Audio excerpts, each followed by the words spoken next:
Today I am going to teach you Unit 4 Calls of the Hill. Call of the Hills is very lovely and important unit. So we learn Before starting our lesson, first we learn pre-task. In the lesson, pre-task is very meaningful and important. The poem, The Dove, written by John Keats, one of the great poets in English literature. The poem is very important and meaningful and give moral message to us. First I recite the poem, and this is the task for you to understand the poem.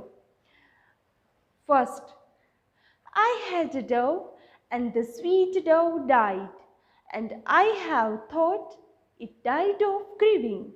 Oh, what could it grieve for?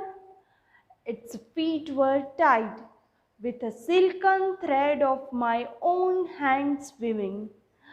Sweet little red feet, why would you die? Why would you leave me, sweet bird, why? You lived alone on the forest tree. Why, pretty thing, could you not live with me? I kissed you oft and gave you white peas. Why not live sweetly as in the green trees? In this poem, first line we understand. I had a dove. Dove means yes જે white કલરના કબૂતર હોય છે એને Dove કહેવાય છે. And the sweet Dove died, અને એ જે એકદમ સરસ પક્ષી છે એ મૃત્યુ પામે છે. And I have thought it died of grieving, અને હું વિચારું છું કે કયા કારણથી, ગ્રીવિંગ મીન્સ દુઃખ, કયા કારણથી મૃત્યુ પામે છે. Oh what could it grieve for, અને ગ્રીવ ફોર એટલે કે એના દુઃખનું કારણ શું હોઈ શકે. ઇટ્સ ફીટ વર ટાઈટ, એનો પગ છે એ ટાઈટ બાંધેલા હતા. With a silken thread of my own hands waving, અને શેનાથી બાંધેલા હતા તો કે સિલ્કન એકદમ રેશમી દોરાથી, થ્રેડ એટલે કે દોરો, ઓફ માય હેન્ડ્સ વિવિંગ મેં હાથેથી બનાવેલા, વેવિંગ વણાટ, હાથેથી વણેલા એવા રેશમી દોરાથી મેં બાંધ્યું હતું. સ્વીટ લિટલ રેડ ફીટ, એના નાના જે લાલ કલરના પગ હોય છે એનાથી એને સંબોધન આપીને કહે છે વાય વુડ યુ ડાઇટ, તું કેમ મરી ગયો. Why would you leave me, તે કેમ મને છોડી ગયો. Sweet bird why. Poet again and again ask the grieving of the dove's death, અને ઓલ્સો પૂછે છે એને કે તારા દુઃખનું કારણ શું છે. You lived alone on the forest tree, અને તું ક્યાં રહેતો હતો, એકલો જંગલના ઝાડ ઉપર રહેતો હતો. Why pretty thing could you not leave with me, તું કેમ મારી સાથે રહેવા માંગતો ન હતો. પ્રીટી એટલે એકદમ કહી શકાય સુંદર અને કોમળ, એવી રીતે એને સંબોધે છે. આઈ કિસ્ડ યુ ઓફ્ટ, ઓફ્ટ ઓફનનું શોર્ટ ફોર્મ છે. ઓફ્ટ એટલે ક્યારેક ક્યારેક હું તને કિસ પણ કરતો હતો, પ્રેમ પણ કરતો હતો. ગેવ યુ વ્હાઇટ પીઝ, એને જે દાણા ગમે એ હું દાણા પણ તને આપતો હતો ખાવા માટે. Why not live sweetly as in the green trees, અને તું મારી સાથે કેમ એવી રીતે રહી ન શક્યો જેવી રીતે તું ત્યાં ઝાડ ઉપર રહેતો હતો. In this poem we learn freedom. Freedom is very important thing in everybody's life, not only for men, not only for any person, but also animal, birds like freedom. જેવી રીતે આપણા તમે ગમે તે જોજો, કોઈ બી બર્ડ્સ હોય, એનિમલ્સ હોય, એની તમે પાડીને રાખો જે એઝ અ પેટ તરીકે, પણ એને એટલું નહીં ગમે જે રિલેક્સથી ત્યાં એના ફોરેસ્ટમાં કે ગમે ત્યાં ગ્રીન ટ્રી ઉપર રહી શકે છે. આપણને પણ કોઈ એક રૂમમાં બંધ કરી રાખે, બંધ કરી રાખવા કરતાં એ કે એમ એવી રીતે કરવાનું, ઇટ મીન્સ કે આપણે એના ગુલામ થઈ ગયા, સ્લેવ થઈ ગયા, અને પ્રિઝન તરીકે રહેવાનું એ કોઈને ગમતું નથી. સો everybody like freedom. Now we start our lesson. First paragraph. Hey Abu Mian, looking sad. Why are you sitting alone today? Where is your darling Kalua? Govinda was worried. Perhaps I have lost her. I have seen her footprints going up the hill. That devil must have killed her. The main character is Abu Mian, and also his quote. Hey Abu Mian, looking sad, એકદમ દુઃખી દેખાય છે. Why are you sitting alone today? કેમ તમે એકલા? Why are you sitting? Here is the present tense, present continuous tense. Are you sitting? Now here is a interrogative sentence, એટલે કે why are you sitting alone today? એકલા કેમ દેખાવ છો, બેઠા છો? Where is your darling Kalua? Kalua તમારી ક્યાં છે? Govinda was worried. Perhaps Kalua એની ગોટ છે, એની બકરી છે, અને ગોવિંદા એકદમ ચિંતામાં, વોઝ વરીડ, ચિંતા થઈ આવે છે. તમે ધ્યાનથી જોજો, જ્યારે પણ કોઈ ઇન્વર્ટેડ કોમામાં આપેલું હશે ત્યારે પ્રેઝન્ટ ટેન્સ હશે. કારણ શું? તો કે પ્રેઝન્ટ ટેન્સમાં એટલે કે તે વાક્ય ત્યારે જ બોલાય છે જ્યારે તે વ્યક્તિ પ્રેઝન્ટ છે. એટલા માટે કોઈ પણ તમે ન્યૂઝપેપરમાં જોજો, ઘટના થઈ ગઈ હશે, પરંતુ તે સમયે કોઈએ બોલેલા વાક્યો હશે એને ઇન્વર્ટેડ કોમામાં લખેલા હશે, અને એ પ્રેઝન્ટ ટેન્સમાં જ હશે. ભલે આખી ઇવેન્ટ છે એ પાસ્ટ ટેન્સમાં લખેલી હશે. બસ એવી જ રીતે અહીંયા hey Abu Miyan looking sad, why are you sitting alone today? Where is your darling Kalua? તો આ જે સેન્ટેન્સ છે એ ગોવિંદા દ્વારા બોલાયેલા છે, અને એ એકદમ ચિંતાની સાથે બોલે છે, તો એને ઇન્વર્ટેડ કોમામાં પ્રેઝન્ટ ટેન્સમાં જ લખાયેલા છે. Govinda was worried. હવે આ જે વાક્ય છે પાસ્ટ ટેન્સ થઈ ગયું કે એને ચિંતા થઈ હતી. Perhaps I have lost her, અને શું કહે છે કે હું એને ખોઈ ચૂક્યો છું. આઈ have seen her footprints going up the hill. I have એટલે ક્રિયા પૂરી થઈ ગઈ છે. આઈ હેવ લોસ્ટ હર, ત્યારે જે કહે છે ઇન્વર્ટેડ કોમામાં જો પ્રેઝન્ટ ટેન્સ જ છે, present perfect. Have plus V3, have lost, મેં ખોઈ દીધી છે. ક્રિયા પૂર્ણ થઈ ગઈ છે, પણ એની ઇફેક્ટ એટલે કે એની અસર ચાલુ છે તેવું દર્શાવવું હોય ત્યારે પરફેક્ટ પ્રેઝન્ટ ટેન્સ.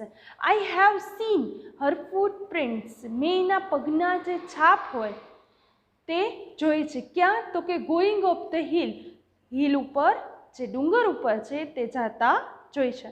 હવે આપણે ઘણીવાર એવું કન્ફ્યુઝન થતું હોય છે કે હિલ અને માઉન્ટેનમાં શું ફરક છે.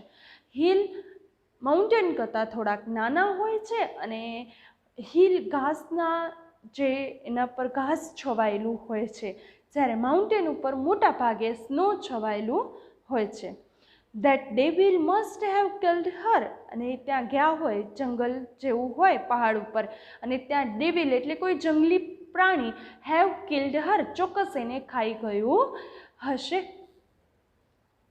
Next paragraph. Poor Abu Khan was almost in tears. He could not understand why Kalua broke the string and disappeared in the night.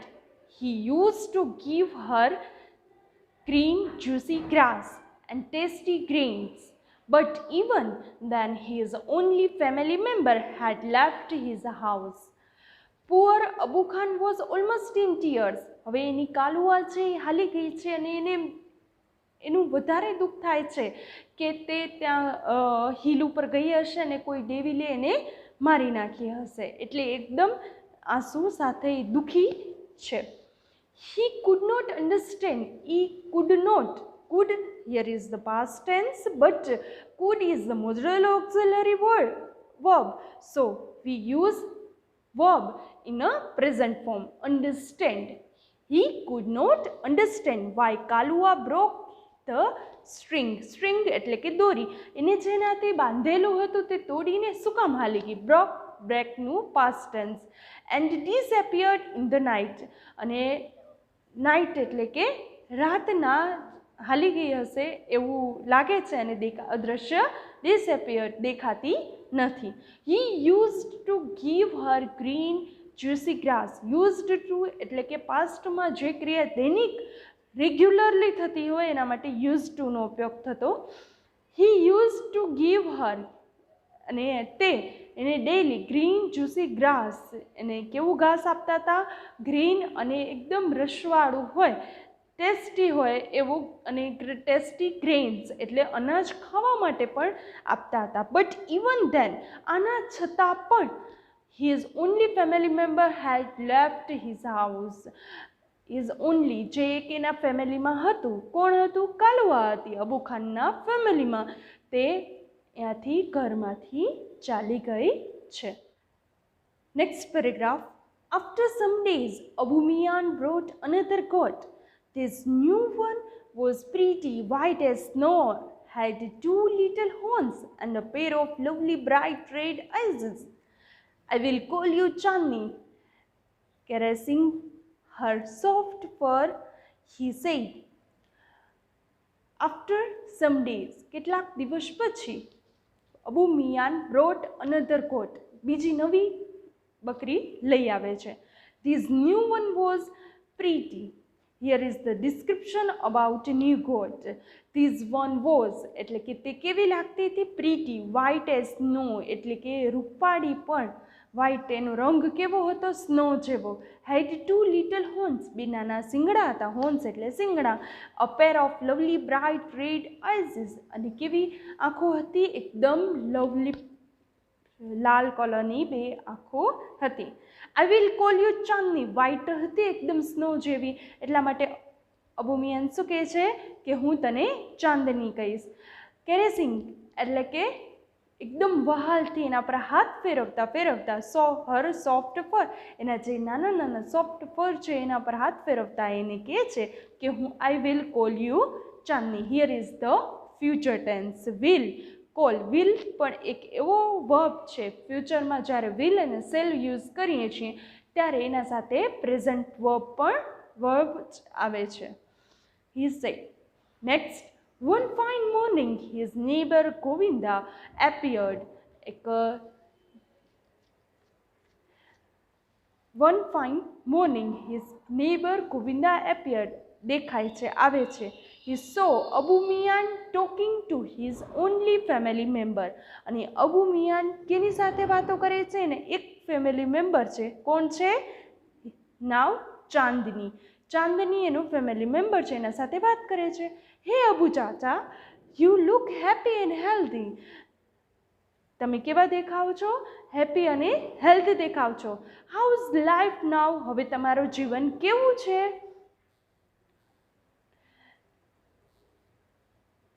I am the happiest person Govinda. હવે ગોવિંદાને કહે છે કે હું એકદમ ખુશ છું. એક happiest person. Here is the superlative degree. બરાબર. આઈ એમ ધ હેપીએસ્ટ પર્સન કહી શકાય કે કોઈ સાથે, બીજા કોઈ સાથે કમ્પેરિઝન એટલે કે સમગ્રતા સાથે કમ્પેરિઝન છે કે હું હેપી, ખુશમાં ખુશ વ્યક્તિ છું. Chandni has brought new life to me. અને ચાંદની મારા માટે શું લઈ આવી છે? Has brought. બ્રોટ એટલે કે લઈ આવવું. લઈ આવી છે ન્યૂ લાઈફ, મારા માટે નવું જીવન લઈ આવી છે. She loves me a lot. અને મને ખૂબ જ પ્રેમ કરે છે. And even I can't live without her. અને હું પણ એના વગર રહી શકતો નથી. અબુ ચાચા વોઝ બીમી વિથ જોય. અને અબુ ચાચા શું કરે છે?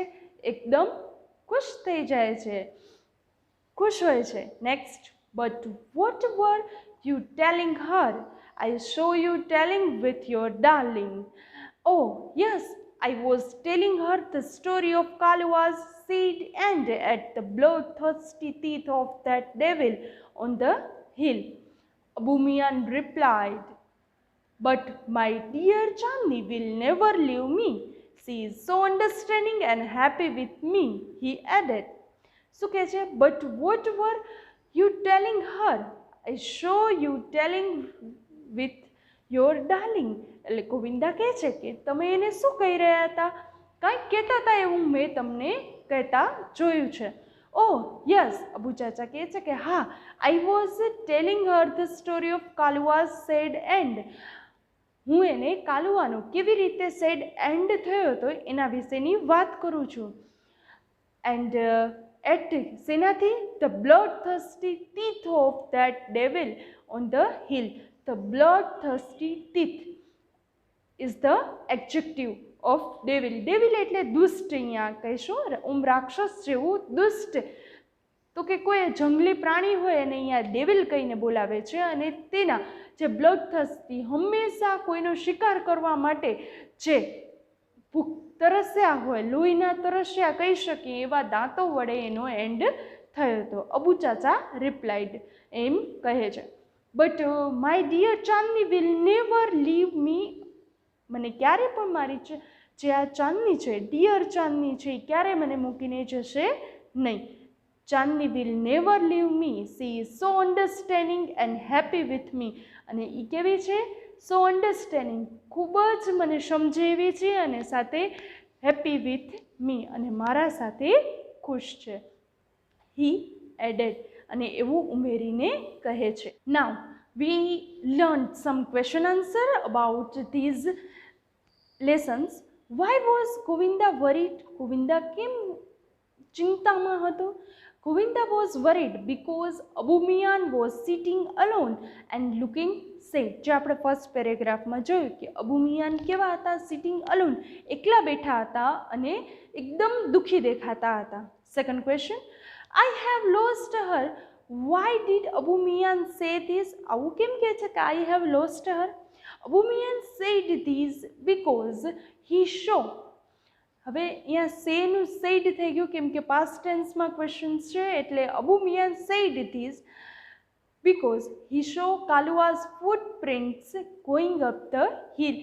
કાલુઆ તેમને મૂકી અને હિલ તરફ ગઈ હશે એવા ફૂટપ્રિન્ટ્સ એના દેખાય છે. અને so the devil there must have killed her. અને ડેવિલ એટલે કે ત્યાં કોઈ જંગલી પ્રાણીએ એને મારી નાખ્યું હશે એવું એમને લાગે છે.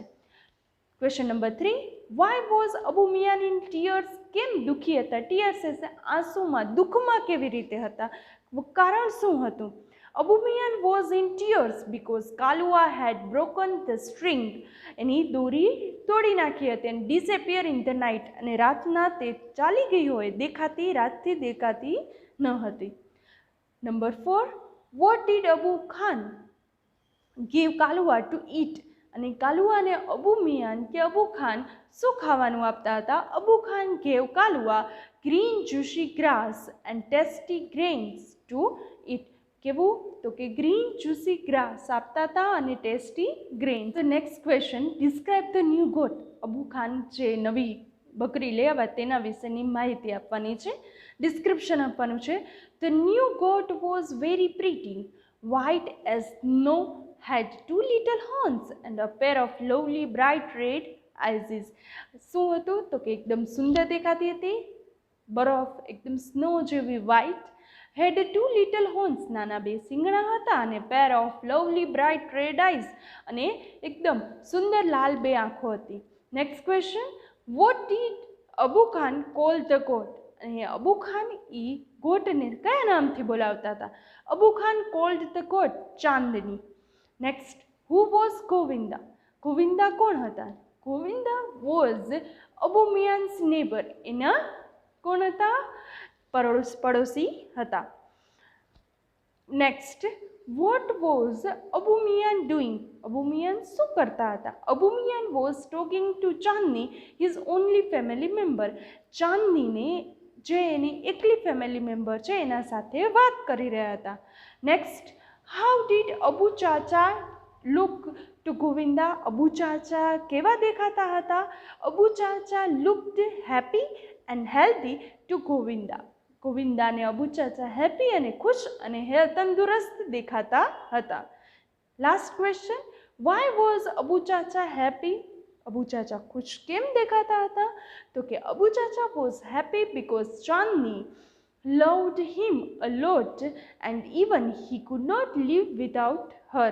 ચાંદની ખૂબ જ પ્રેમ કરતી હતી, ખૂબ જ લવ કરતી હતી, and even he could not, એના વગર એ રહી શકતા ન હતા. I hope all of you understand the colors of the hills which we learned today. Write down all the questions and their answers in your notebook as a homework. Okay, thank you. Have a nice day.